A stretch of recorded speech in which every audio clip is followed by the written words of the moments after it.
Ever imagine a country just ditching the dollar? Like not just switching to Apple Pay, but a whole country hitting reset on its currency. Yeah. It's called de-dollarization. And today we're diving deep into a fascinating case, Bolivia. That's right. And before you think Bolivia, landlocked, not exactly a global financial hub, that's precisely what makes this so interesting. They actually pulled it off. Yeah, they did. So let's rewind to the early 2000s. Okay.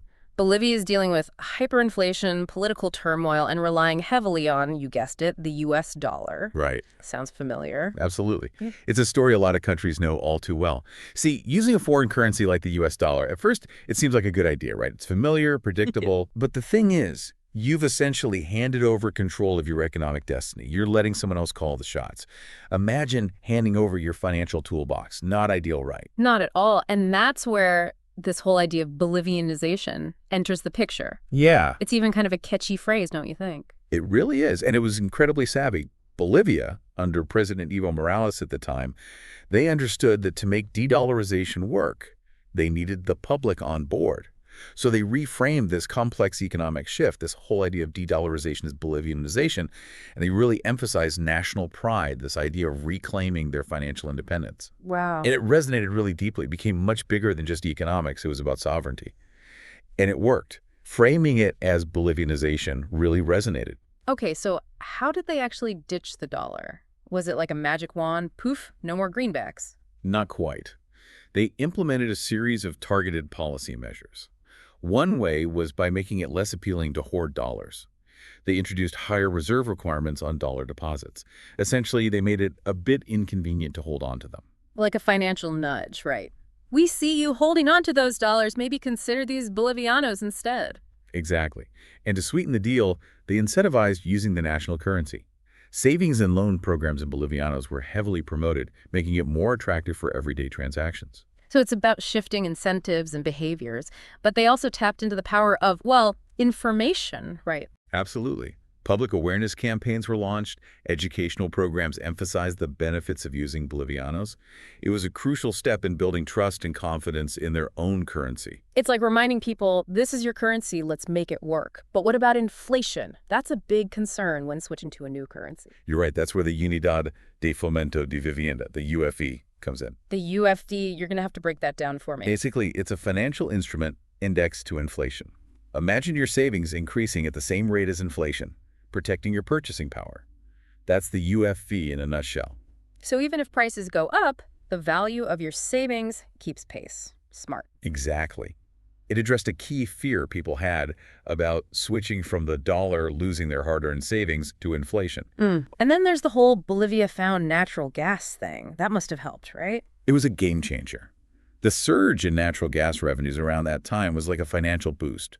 Increased reserves, improved creditworthiness, it all contributed to the stability and confidence in the Bolivian economy. It's like they caught a financial tailwind. Absolutely. And that gave them like the extra push to really commit to de-dollarization. But did it actually work? Like, show me the receipts. Give me the numbers. Oh, it's pretty impressive.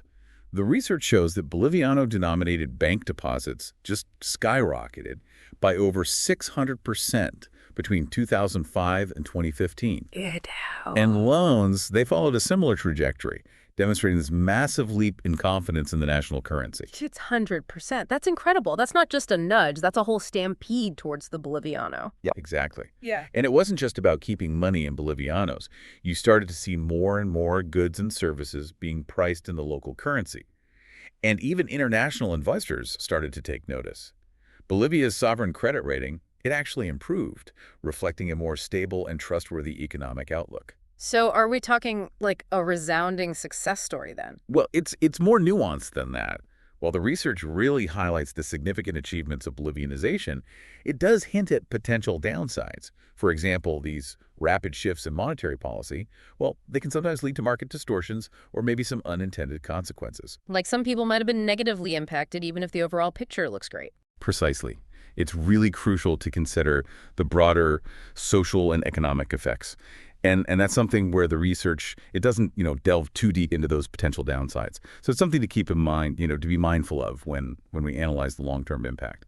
It's like any big change, there are always going to be ripples, right? Yeah. But it really does sound like in this case, the benefits, they really outweighed those risks. But I'm curious, what's the takeaway for our listener today? Can any country, just decide to ditch the dollar and follow the Bolivian playbook? That's the million-dollar question, isn't it? And Bolivia's experience is really compelling, but it's not a one-size-fits-all solution. Context matters. Each country, they have their own unique economic realities, political dynamics, even cultural relationships with currency. So just because it worked in Bolivia, that doesn't mean it's a guaranteed win elsewhere. Exactly.